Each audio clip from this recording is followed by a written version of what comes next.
So, as many of you know, there's this video, the demographic winter, making rounds on YouTube, and such luminaries as Girl Writes What have even written extensive comments on it, so I couldn't hold back some kind of commentary on it.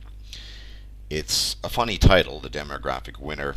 The video itself makes use of a lot of dark, dramatic, scary music to back up its points, which is, of course, ludicrous. It only weakens the points it's trying to make. And it basically talks about the decline of the family, population, birth rates being below replacement rates, and so on and so forth. They call this the demographic winter. Let me just say at the outset, which this won't be, of course, the main topic of this video, there is no demographic winter. Not in a sense of the species. I mean, after all, as I've mentioned in the past, Homo sapiens has survived population bottlenecks where the main population was reduced to a few thousand individuals at best, and still, through luck and ingenuity and cunning, we grew. We, the species of Homo sapiens. So it's certainly not a demographic winner in that sense. Call it the so-called demographic winter. No, what is this really about? It's about a couple of things. And I'll try to just go through point by point. One aspect is just the state, the faceless man. Governments are just terrified of losing their tax money they steal from individuals. The family, for all the traditionalist clamor and ranting, provides worker drones for the state. The state is then funded by these future worker drones and current worker drones in the form of confiscated money we call tax. All the things, so-called services the state runs, well, they can't exist without tax theft. So that's basically one aspect of what they're concerned. And of course, this is not what they mention in the video. They talk about a lot of things, but they don't talk about really. They say it's not really an economic issue, but then they say it sort of is. It is an economic issue, among other things. It's an economic issue for Daddy State. The governments of the world are worried, not just the Western ones, like the Japanese ones. I put it this way: the Russian government, the Japanese government, the South Korean government, they all give couples literally financial incentives to have children. They were willing to pay them. Yet they're still not doing it. They're still not having enough children. So, in the eyes of the state. So, when you see that the state is literally doling out money to couples to incentivize them to copulate and pop out babies, you know it's not a demographic winner so much as it is the winter years of the massive state more than anything else. And it's funny that so-called pseudo-libertarians and traditionalists and all these guys who rant on about how bad the state is are always talking about how you should pop out lots of babies because those babies are the ones that are giving the state the power. If you want to shrink the government, deprive them of worker drones. It's pretty simple. They won't be able to confiscate your money in the form of taxes anymore, and, well, so that's one aspect of it. And you'll see in snippets of the video, every now and then, they'll allude to things such as the sexual revolution and divorce rates. Of course, they never concretely mention that over 70% of the divorces worldwide are initiated by women. I mean, the vast majority of them. They just say, well, the divorce rate, blah, blah, blah. And they even have some nice snippets of man bashing. There's this one woman who wrote this book. I think she's a feminist, pretty disgusting individual, who talks about man boys and how women do better without men than men without women, and so on and so forth.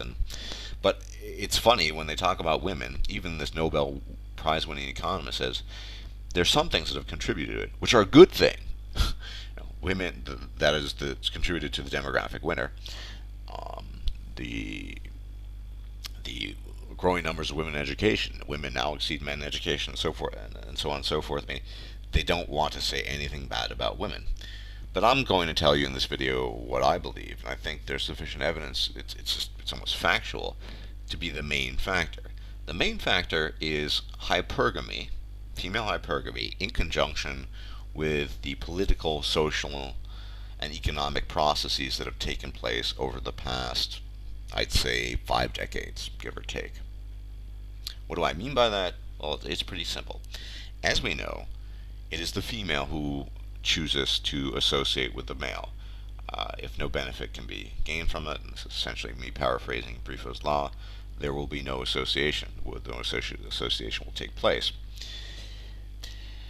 If through state intervention you catapult women to the top, literally, more women are in higher education, university, more women are earning higher degrees, masters, PhDs, and so forth, so on and so forth. They get state welfare in the form of child support, money extraction from men. They get abortion. They get everything they want, essentially. You're going to end up in a situation where females, the vast, vast majority of not even being aware of their own hypergamy, will not be able to, quote unquote, settle for someone, a male of what they perceive to be of lower social rank. So essentially, Jill Smith with a PhD or 2 master's degrees, no matter how useless they might be, because education equates to status as well in some way, shape, or form, will not settle for Joe the plumber, even if Joe the plumber is pulling in some pretty good money because of his perceived social status. So that's not going to happen. At the same time, what you have is a modern manifestation of media exposure, for lack of a better description, sensationalized images,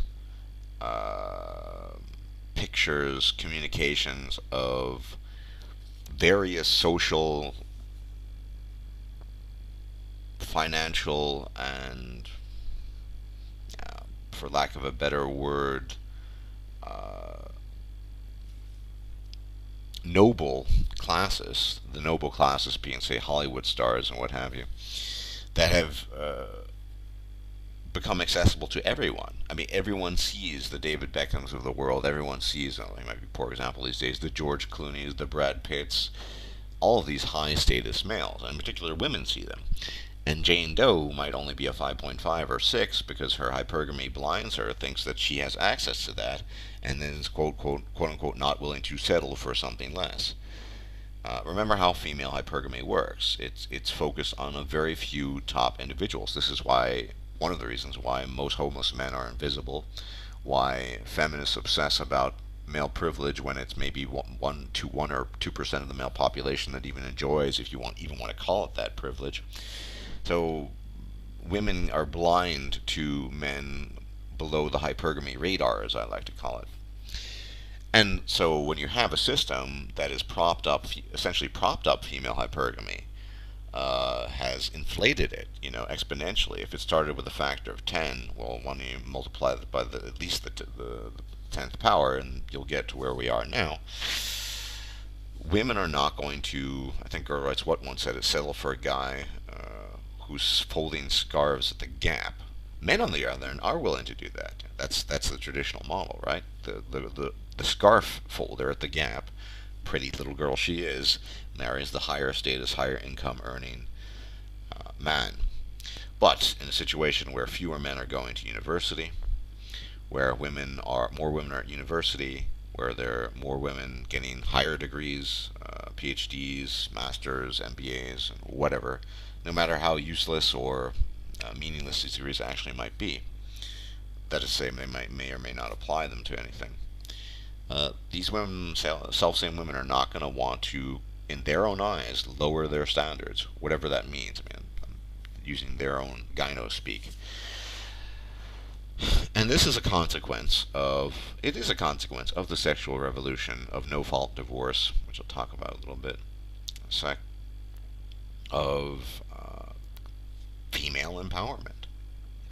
It's not that women have changed, they've always been this way. It's just, as Barbarossa said, the great feminist DMT trip revealed to us how they actually work and what they actually are. I mean, you'd have to be blind to see this is not the issue. Of course they're not going to make a documentary called The Demographic Winner saying, and it all goes back to female hypergamy, but it does. It does, because you cannot deny the fact that it is the female who selects for mates. Men compete, women choose the winners of the competitors, where there are no competitors to begin with, at least in the eyes of women, or they're the only 1% of the male or 2% of the male population. Most women are not going to quote unquote settle, which is why you end up with these dried up wrecks in their 30s and 40s and onwards saying they can't find a good man and men suck. Now, I don't care either way. I'm not casting judgment on one way or the other. Women should have, they shouldn't have government freebies. They should have the freedom to do and choose what they want. But it's revelatory, I think, revelatory, pardon me, that all of these occurrences in the past, sexual revolution, no-fault divorce, led to the apostate state of the population now. But you don't make a documentary where you critique women, or you even mention the fact. I mean, they even speak of it in glowing tones. Well, it's a good thing this happened. It's good that women are in higher education. But women essentially control the population because they select the males that they copulate with to procreate, and if they don't want to do that, they're not going to do that. So all this talk of a demographic winner, one, in a larger sense for Homo sapiens, it's bollocks, it's nonsense. But in a smaller sense, in a more confined sense, yeah, I suppose so. But, the elephant in the room, as always, the elephant in the room is the female. Female hypergamy informs their decisions when it comes to mate selection. No one denies this, at least no one in the know. We're not quibbling about this, and yet no one wants to talk about it for fear of offending people. And it's ironic, and I find it amusing, because I have no stake in any of this. I'm just living my life, and I'm going to die. That all the governments are just in a state of panic. On the one hand, their majority voters, the human female, demand these things from the faceless man. So, and of course, men are taxed disproportionately, and so on and so forth. Alimony, child support, the fact that men, as a rule, pay more taxes anyway, because that's historically been the precedent, and it remains so today. So governments need the tax theft from men to support what the women want, which is then leading women more and more to make choices which lead to population decreases below replacement level in the long run. Interesting how that works. So I'll repeat that. Governments, states, are in a state of panic because they require majority votes from the human female. And in order to get those votes, they need to give women what they want. They are the faceless alpha male. In order to continue giving them what they want, they need tax revenue, which will only be produced, or tax theft rather, which will only be garnered and gained if sufficient worker drones are in the working fields, which is no longer the case, or is decreasing, becoming less the case, because fewer and fewer women are having children, because through their hyperinflated hypergamy, they no longer can quote-unquote find suitable mates. See how that's working? I find it amusing to no end that the machinations of the government to appease political female hypergamy has basically put governments in a massive catch-22, and they're fucked either way they go. If they rescind the benefits, they're going to lose the votes, and they don't want that. If they keep the benefits in the long run, population will continue to decrease, fertility rates will continue to decrease, because it's only getting worse. More and more women are quote unquote outperforming men, which is a very relative term, and that's what's going to happen. And of course, men slowly but surely are waking up to it all. Men know that they've been had. Some of them do. And they want to shame men in this video. They call this stupid, idiotic, dried up feminists man boys. Well, this is another version of the man up argument. Call men whatever you want, but men are waking up, and men just don't care anymore. We don't care anymore if you call us man boys, or we don't want to assume marital obligations or this or that, because we only have obligations when it comes down to ourselves and to those we call our friends or those individuals we care about. We don't have some sort of overarching cosmic obligation to take care of women or the family. And you can rant on about as much as you want, but that's only going to affect the unenlightened men. Most of us are well past that point. We don't fucking care. We don't care anymore. In fact, I want to see the whole thing come crashing down. You know, I want to see it come crashing down because that's what MGTOW is essentially about. It's about starving the system, and the system will implode by itself because, as you see, it's a parasitic. It's a form of parasitism. This relationship between the faceless alpha male state, the faceless man, and the common woman. Why is it parasitic? Because eventually the host will die. And I'd say the host in this case is the government, the state, and the woman is feeding off of its benefits. And the state, in turn, is also a parasite. I mean, there's actually only one host, it's the men, but the men are leaving. I mean, they've recognized what the parasite is. They've extracted it from their bodies in large numbers and in growing numbers. They're getting out of Dodge. The state is left by itself, and it still needs to give the other parasite, the women, what women want, which are, educational quotas and job quotas and free access to abortion, and but the list is endless, right? Entire educational school systems tailored to female needs. And it's that catering to women's needs that is leading to a decrease in population ultimately in Western countries, because women are no longer content with settling for the guy one or two or three steps above them. No, they want George Clooney. They want Brad Pitt. They want the best of the best. And every woman apparently is entitled to it. And this is not me complaining about it. I'm just observing this. And it's amusing, because the state will implode as a consequence of this, and women will be woken up to a very, very rude reality when it reaches the point that the state can no longer fund them through tax theft of men, and it all just comes tumbling down. There's a word for this. We've talked about this before. Although I give full credit to Karen Grow Writes What for coining this neologism, I like to make use of it as well. That is the fempocalypse, ladies and gentlemen. This here is the fempocalypse, the demographic winner, the so-called demographic winner. As I said, it's only a state concern, really. Lack of worker drones, brought about by women exercising inflated hypergamy, which itself was created by dint of the sexual revolution, second wave feminism, and all the goodies the government gave them. This will lead to the fempocalypse, and more men are waking up. And the beautiful thing is that more and more men just don't give a shit. We don't give a shit what you tell us. We don't give a shit that you tell us that we're bitter or we're man boys or whatever. Whatever. We just don't care anymore. So the government, the state, the women, they can all rot away, and I want to see it all coming down.